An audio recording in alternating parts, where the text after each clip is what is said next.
On se retrouve aujourd'hui pour une nouvelle destination. Il s'agit de la Catalogne, donc région espagnole dans laquelle nous allons découvrir plusieurs villes.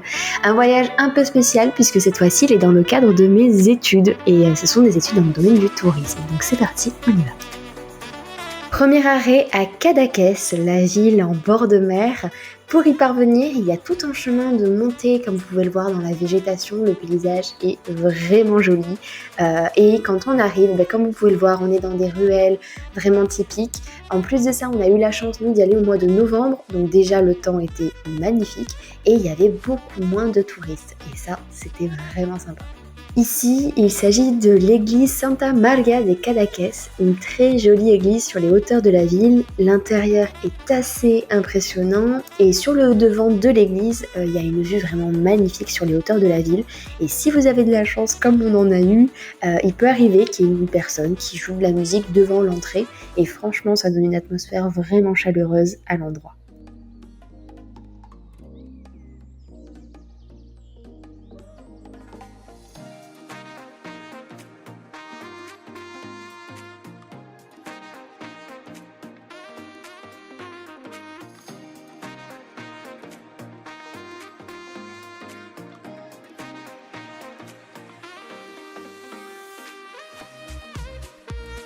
À ce moment, on se met en marche pour trouver un endroit où manger notre pique-nique. On voulait un endroit plutôt sympa et on l'a trouvé.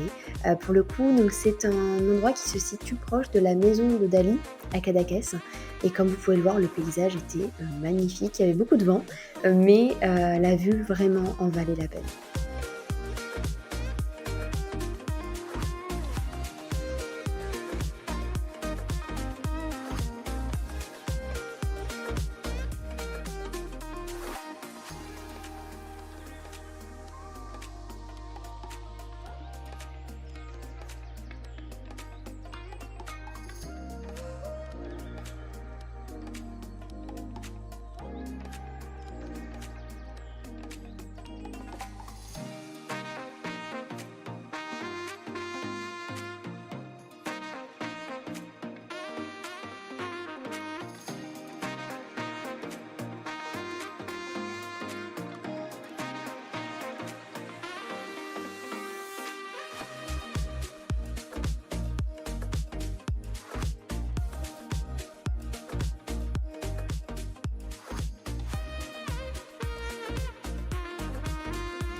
En se promenant, je suis tombée sur une sorte de boulangerie qui proposait en fait des viennoiseries catalanes. Donc c'est ce que vous voyez là, ce sont des sau-sau si je prononce bien.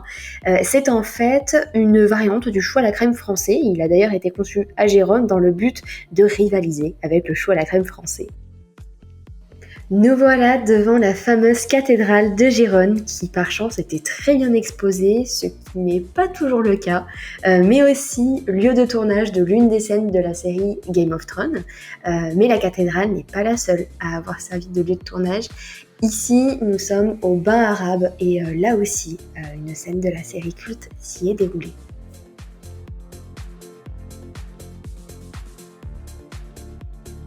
Et on se retrouve le lendemain à Barcelone pour la découverte de la capitale de la Catalogne. Et on commence cette journée par le musée Pablo Picasso.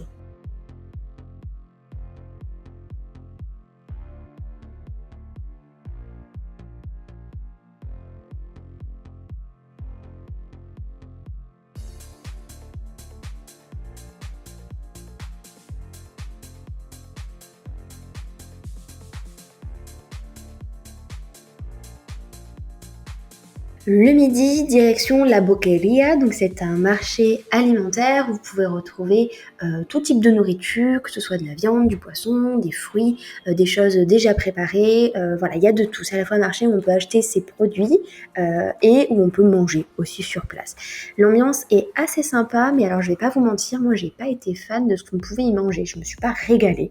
Voilà, donc chacun ses goûts, mais personnellement, je pense que il y a peut-être d'autres petits restaurants typiques, locaux, où on mange peut-être mieux que dans ce marché. Mais ça, ce n'est que mon avis personnel, c'est quand même très joli pour les yeux en tout cas.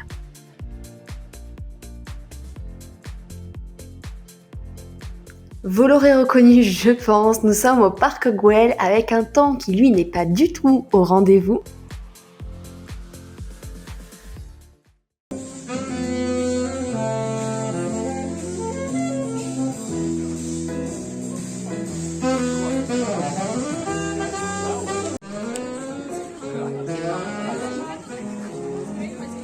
Et au fond, comme vous pouvez le constater, au fond à gauche, il y avait la Sagrada Familia avec sa sublime grue toujours présente.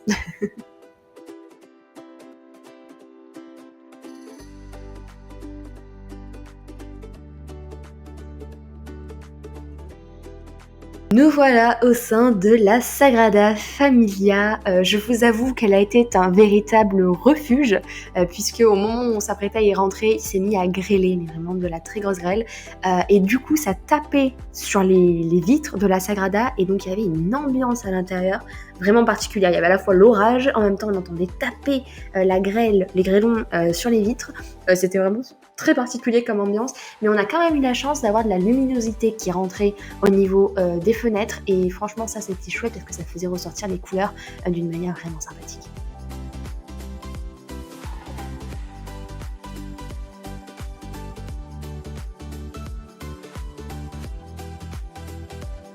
Pour clôturer la journée, on s'est rendu au musée Icono de Barcelone. Alors, musée oui et non, il se trouve au centre commercial Arenas, au troisième étage, et c'est à la fois un musée de l'illusion, en même temps un lieu où on est complètement en interaction finalement avec les activités, avec les lumières, les installations, et c'était vraiment super sympa. On peut prendre de très très jolies photos. Moi, ce que j'ai préféré, c'est la piscine à balles et également les rideaux, là, comme vous pouvez le voir. C'est vraiment super sympa pour les petits comme pour les grands. Franchement, on passe un super bon moment. Je vous recommande vraiment après une grande journée de marche à Barcelone.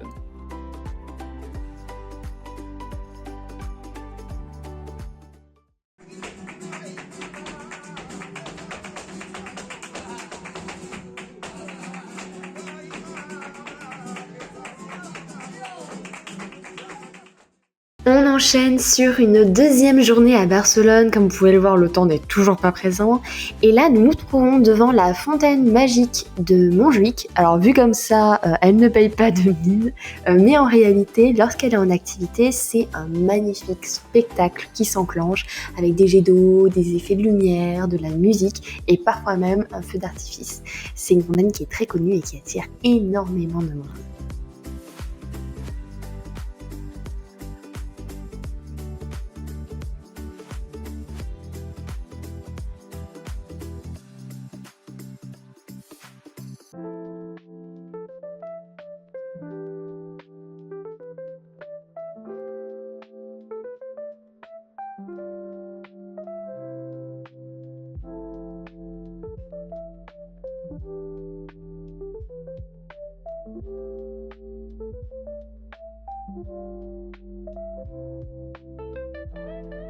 Ici, découverte du stade de foot, le stade Olympique Compagnie, si je le prononce bien. Et ensuite, direction le musée des Jeux Olympiques. Donc là, vous voyez, il y a la flamme des Jeux Olympiques qui ont eu lieu à Paris. Et ensuite, eh bien, c'est tout un musée complet qui est dédié aux Jeux, avec des équipements, avec des vêtements. Il va y avoir également, bien sûr, des médailles, les flammes, les différentes flammes au fur et à mesure du temps. Et tout un tas finalement d'objets en lien, en rapport avec les Jeux Olympiques.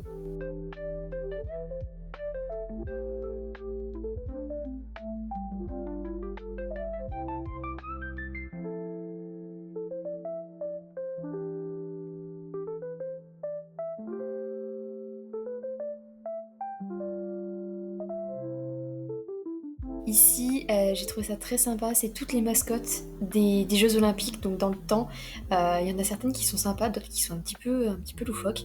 Et comme vous pouvez le voir, à droite ou à gauche, en fonction à chaque fois de la vitrine, il y a le nom des différentes peluches.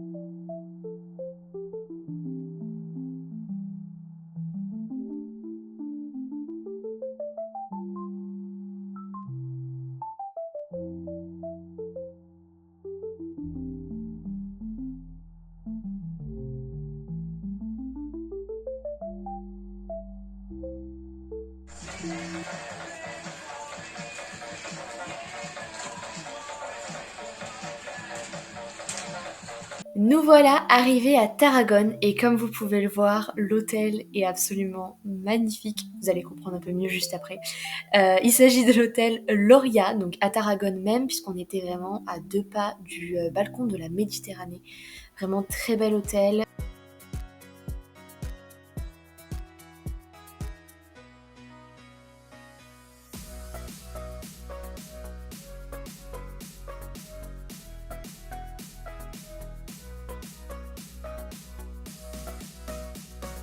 Après avoir longé la mer depuis le balcon de la Méditerranée, nous voilà dans l'amphithéâtre romain. On a eu beaucoup de chance puisque là pour le coup le soleil était au rendez-vous. Vraiment on se serait dit au printemps, en été même. Et donc voilà, donc là les pierres sont vraiment mises en valeur je trouve avec le soleil. Le monument en lui-même est aussi mis en valeur puisque il y a un jardin juste au-dessus et une école aussi comme vous pouvez le voir. Et c'est vrai que ce jardin fait vachement ressortir les pierres je trouve. Même le fait d'avoir la mer qui est au loin, ça fait que les ruines sont vraiment mises en valeur.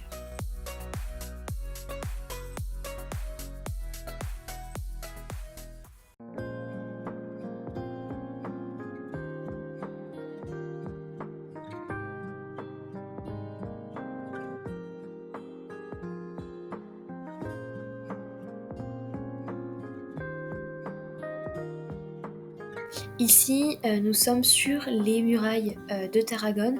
Comme vous pouvez le voir, j'ai pas forcément filmé le meilleur côté d'ailleurs, je vous montre la ville, mais à droite il y avait la végétation, il y avait des champs et derrière moi il y avait la mer. Donc voilà, il y a quand même une très très belle vue de ces murailles quand on filme le bon côté.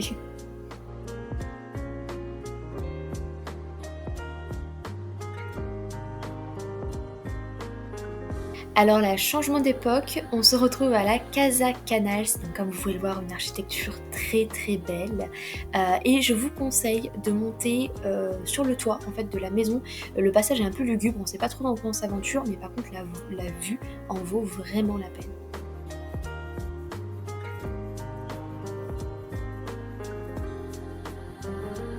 Pour le dernier jour, direction Montserrat. Montserrat, c'est à 60 km de Barcelone. Et on est en fait sur un monastère qui est perché au sommet des montagnes et qui est accessible seulement en téléphérique. Donc ça lui rajoute un charme fou. Comme vous pouvez le voir, là, c'est des petites cabines jaunes qu'on voit au milieu des montagnes. Donc bien sûr, on a emprunté ce téléphérique. On était à peu près à 30 à l'intérieur. On dirait pas comme ça, mais les cabines sont assez grosses. La montée dure à peu près 5 peut-être un peu moins de 5 minutes, peut-être 3-4 minutes. Et la vue est vraiment sympa. Je sais pas si vous le verrez, mais il y avait des chèvres sauvages dans la montagne. Mais voilà, mission trouver les chèvres. Voilà, vous me direz si vous les trouvez ou pas. Mais voilà, on voit des chèvres comme ça. Il y a aussi des pèlerins que l'on voit marcher dans la montagne. Et vraiment, là c'est en accéléré, je vous rassure. Hein. Mais le paysage est vraiment, vraiment magnifique.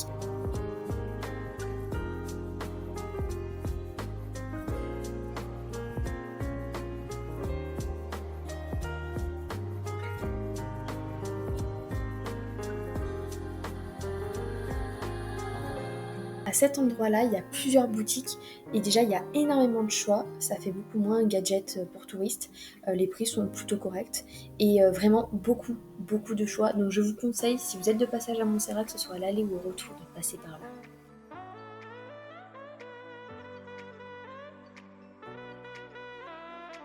Cette vidéo touche à sa fin, j'espère qu'elle vous aura plu, qu'elle vous aura fait découvrir d'autres aspects de l'Espagne et on se retrouve pour une nouvelle destination.